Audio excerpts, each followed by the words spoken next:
The name B-roll comes from the old days where you had an actual film roll inside of the camera. The main camera had the A-roll.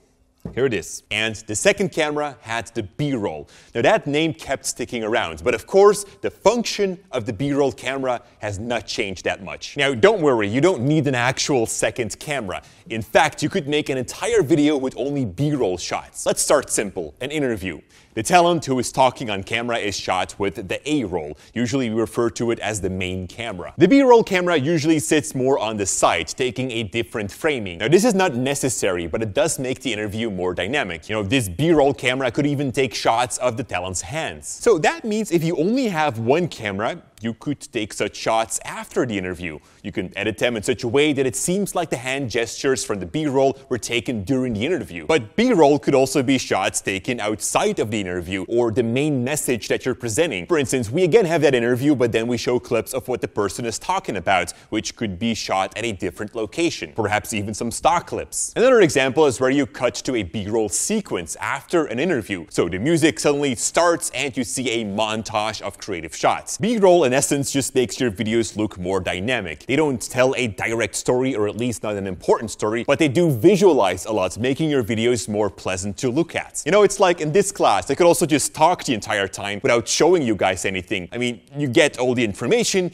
but it would be pretty boring. All the examples that I show are B-roll, which makes this class more interesting. But as I said before, a video can also exist out of only B-roll shots. Think about a creative video, perhaps a travel video. You play a song in the background and show a nice edit of B-roll shots. There is no A-roll shots like an interview or a monologue or something. Now, sometimes B-roll is so short that we can also call it an insert shot. It's basically B-roll, but it has a specific purpose. We have someone looking here at an object laying on the table, and what a filmmaker would often say is, let's take an insert shot of that object. You'll make a close-up of that and edit it in such a way that you go from a long shot to the close-up of that object, and then go back to the long shot. It feels like you've inserted a shot in between. This type of B-roll shot is oftentimes used to show more detail about something that is important. It adds additional information to the scene. So whereas normal B-roll might not be so important, an insert shot is. And finally, we have the cutaway, also a form of B-roll, but again with a specific use case. Cutaways are basically inserts that aren't as important, like the hands of the person talking during an interview. It's B-roll, but more specifically referred to as a cutaway. This could also be a whole different shot about something that the person is talking about. But it's always one shot. We cut away for a brief moment from the A-roll. And when you have more shots, basically a small edit, we don't call it cutaway anymore, just